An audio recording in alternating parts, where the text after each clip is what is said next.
Hello everybody and welcome back to the Drafthouse on Tap. This is our Drafthouse Top 10 show where we talk all things board games. My name is Joel. My name is Hugh. And today we're talking about the top 10 party games. We want to do honorable mentions. I have a couple. Go ahead, do all your honorable mentions. Okay, so I have a couple of honorable mentions. Going through the list, there were things on there that were listed as party games, but I don't think I would actually ever bring them to a party. And then some of them were like, maybe there are really only 1 to 4 player. I mean, I guess if you threw more copies in, maybe it would make it more. But I got Mysterium is listed as a party game, and I think that goes up to 7 or 8. I think 7. I mean, so it's a big enough setting, but I mean, not really a party game. You got to bring it in, and it's a lot of setup. So I don't know. But Mysterium, Skulls, right? It really only plays 4 or 5 players. I mean, if you just add in multiple copies, I think then it works a little better. Or you just bring in extra coasters. Yeah, extra make coasters. It work. Deep Sea Adventure. It's listed as a party game. If I considered it a party game, it would be number 1 on my list because I love that game. But I think it only plays 6 players, and I don't think it's really a party game. Sheriff of Nottingham, which I believe goes to 5 players. Yes. I think it goes to 5 players. Again, if it didn't crack a bunch of players, I kind of just disavowed it on my list. I have played Sheriff of Nottingham in a room where like 5 of us were playing, but there was like 20 people watching. Yeah. I was seeing who could bullshit the best. And then I have one other that just didn't make my list, but definitely a party game. Categories is in my... That was totally in my honorable mentions, but then I only wanted 5 at the most, so I took it out. So categories was in my like honorable mentions. It's a really good game and a good social game, but you need the right people. Yeah. Like, not everybody wants to play that game, and for my list, these are mostly games that everybody is willing to play. A Target game, or whatever you want to call it, a grocery store game if you went to Fred Meyer or Kroger's or... Right, if you don't have a game store in your... You'd be able to find that game. In your location, that's still a good game to pick up and have, and easy to find. You got any? All right, I do. Okay. So... Actually, no, Categories was still on mine. So Categories, that's got to be there. I didn't want to have too many just card games, so Asshole or President, basically whatever you want to call it. Most games these days, somebody out there, some game designer has gone, how can I turn that into a drinking game? A card game, or put a theme on it and make it a game. And I don't think I've seen that yet with Asshole, King, President, whatever you want to call it. So that's on there. Nerds, I've also seen like 12 people stacked around a table trying to play this crazy version of Nerds. Cards Against Humanity. That one, I don't know, a couple years ago would probably have been on the list, and for most people would be number 1. But it's been played to death. Yeah. And so I'm perfectly content just not playing it. And probably the newest game on here is we just played the meta game. Yeah, that's fun. It has a version in it that's like Cards Against Humanity, but the game actually has like 5 or 6 different ways you can play it, and I haven't been through all of them yet, but I found that one to be entertaining, and obviously with having the multiple ways to play, we'll fit in different groups pretty easily, so a meta game. And that's going to bring us to our actual list. Number 10 for me is Codenames. Pretty simple, break up into teams. One person is trying to get you to guess a certain set of words or pictures that are on a graph of pictures in front of you off of cards that you lay out in sort of a graph form. I don't know what it says on the box you can play, but you can play this game at any number. It's best if it's an even number of people, but... Just gotta have teams. Yes, you just got to be able to make teams. Simple game, easy to teach. That's basically what you're looking for in a party game. So did not make my list. Well, but quick, easy setup. Yeah. Easy to teach people. Just solid game. Number 10. All right, so some of my I picked some stuff because again, like I said, I went through the list and there were not a lot of party games that I really jumped out at me that I liked.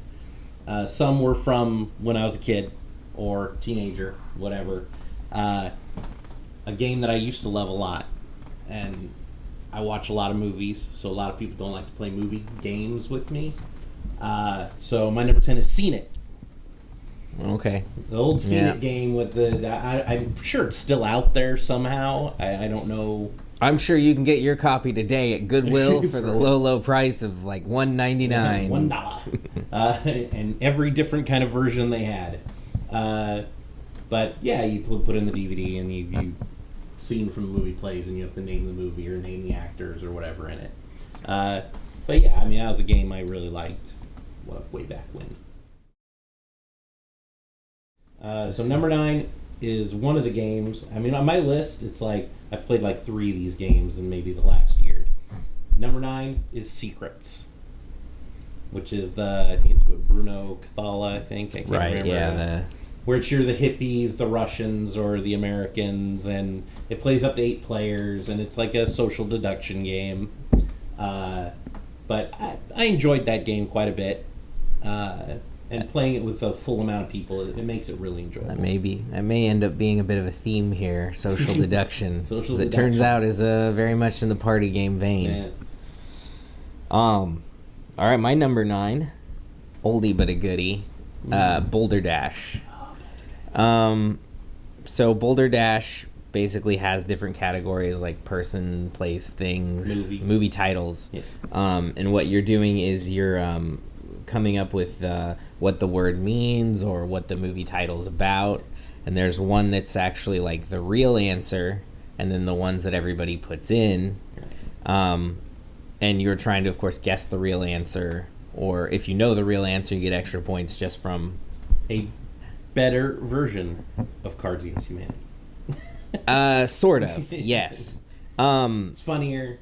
There's versions of it now on the Jackbox games that you can get on any platform, PC, Xbox, PlayStation. We play that one a lot, but that's just sort of an easier digital version of playing Boulder Dash. So I like me some Boulder Dash.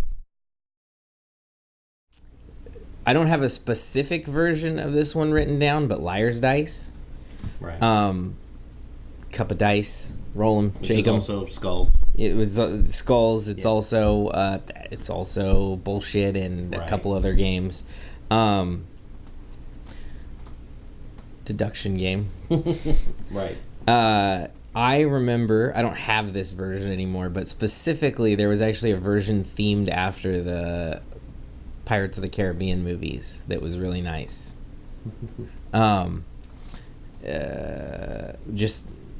You can put anything on that thing, or you can just play it with red solo cups and a whole bunch of dice. There's a new one over there that I bought a little while ago. I can't remember. It's like parrots or something like that. Yeah, but I mean, any version of Liar's Dice. It's basically Liar's Dice. So yes, Liar's Dice. Comes number with a couple 8. of cups and a bunch of dice, and Yes. So my number 8 is again I went old school. Trivial Pursuit.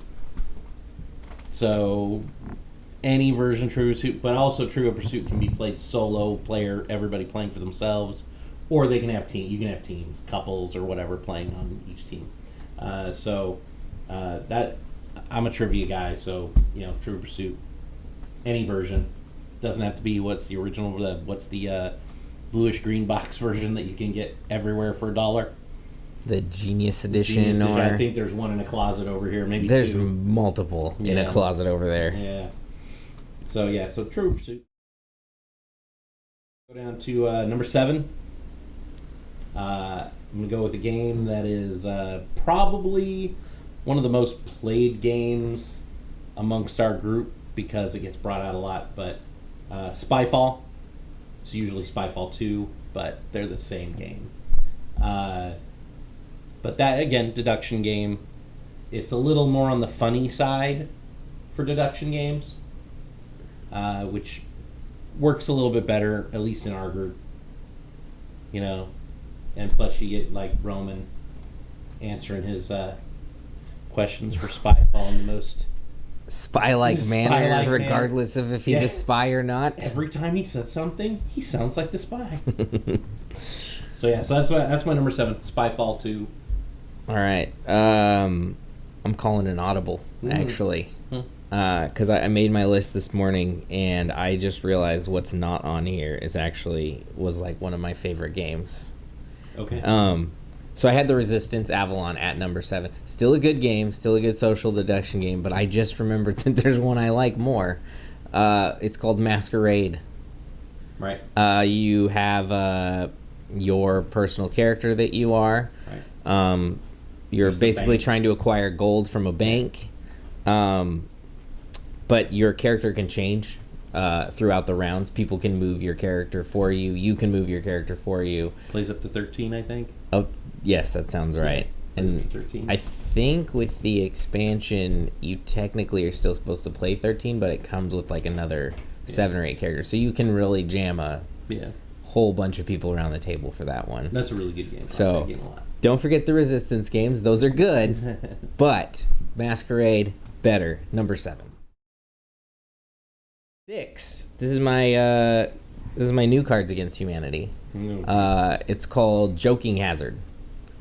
Joking Hazard is made by the guys who do Cyanide and Happiness, and it's basically making Cyanide and Happiness comics.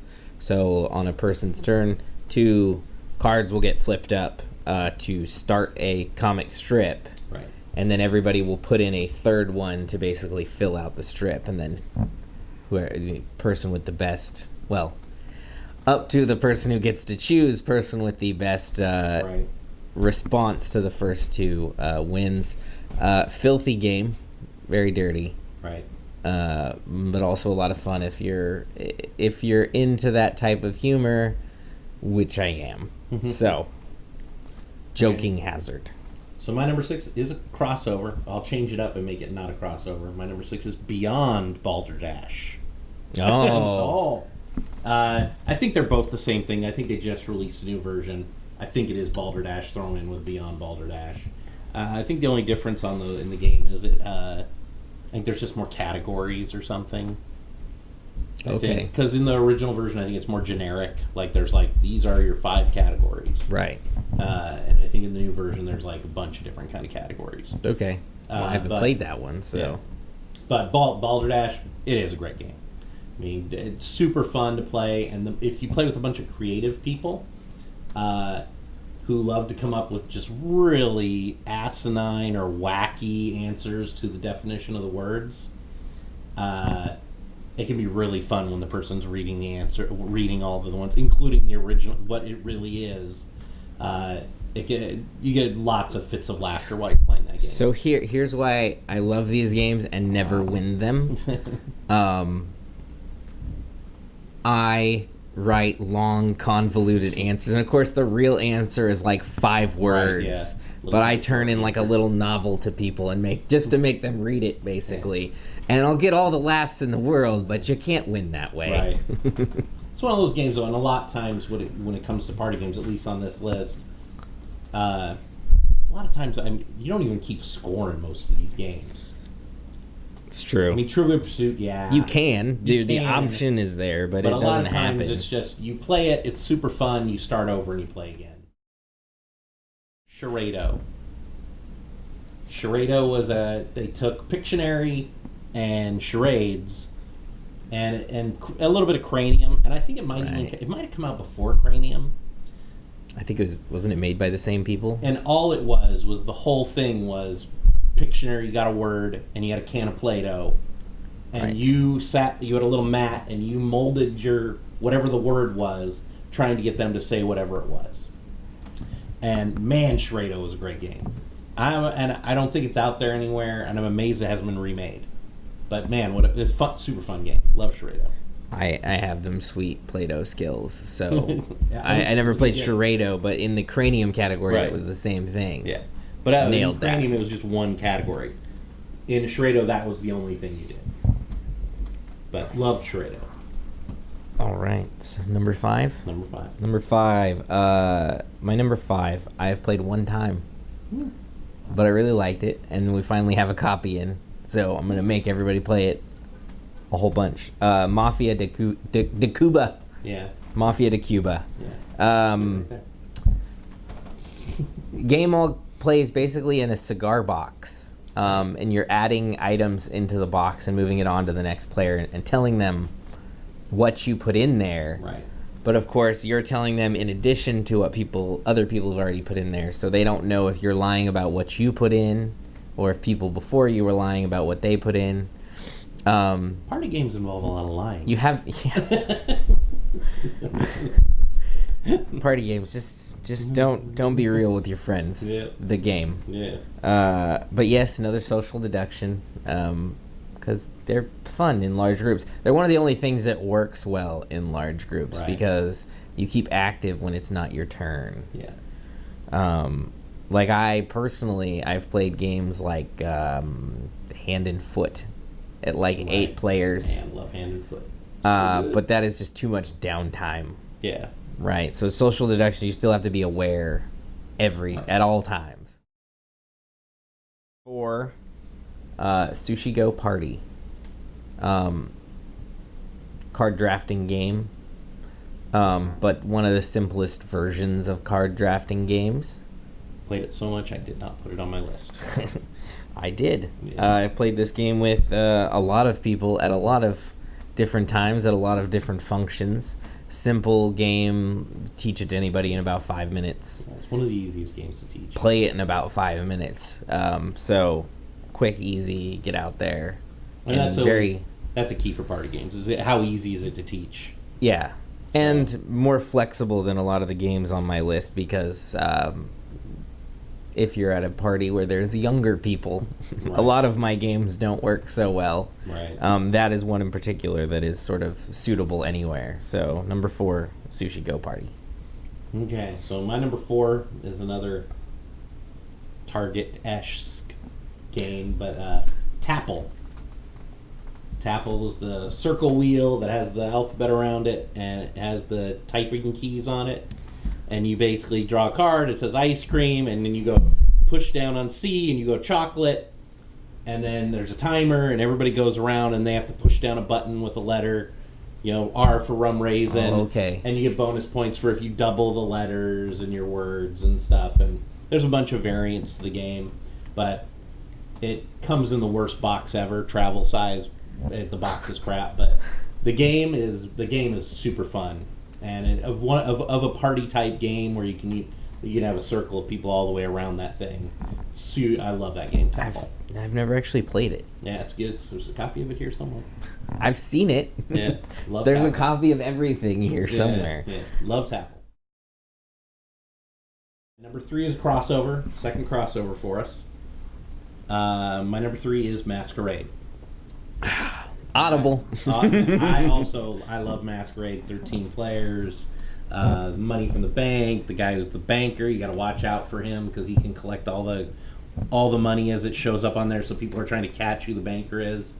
Yeah, super fun game. That's a game if you have a collection of games where you have the staples. You have Seven Wonders, you have, Dominion, whatever. You have those. That's a game that I consider that a staple game. That should be on your list. And it's a small game, so it's like a little tiny box. Super, super cheap. Not going to set you back much to get in on the fun. Yeah, it's like $15-$20. But man, that game it's solid. It's super fun. And it has a lot of replayability. So that's my number 3, Masquerade. Number 3. Keeping a mafia theme going on right now. A little bit. My number 3 is Cash and Guns. All right? Because who doesn't love foam guns? So everybody sits around the table, and everybody gets a gun, and you put a pile of loot in the middle of the table, and you basically go 1, 2, 3, draw or shoot, and aim your gun at somebody.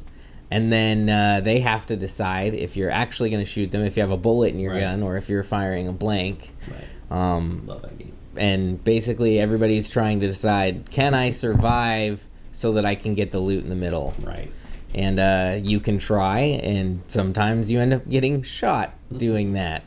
Fun game, best, like one of the best, just sort of props in a game is these little foam guns. They're super dumb, but they're also like just awesome to have. There's a bunch of expansions where you get like the little tiny gun and the big dirty hairy gun and stuff to add into it. But, and killing your friends, what's not fun about that? So that's fun, and then you also have to work the table to get them to make sure, we better take that art. Right. So that guy there doesn't end up with a whole bunch of art kind of stuff. So you also have to work the table. So, yeah, it's a great game. Love it. 2, Cash and Guns. Cash and Guns is my number 2. It works really well in a big group. It's really fast. It's a game that also has player elimination, but it really doesn't matter because the game is so quick. I mean, it's 8 rounds. You're not going to die in the first couple of rounds. So if you die in round 4 or 5, you got to sit there for maybe 5 minutes. But and you can still win while dead, right? Like if you've just collected enough. If you have more art, money on your corpse, I think you can win. But it's not. It generally that doesn't happen.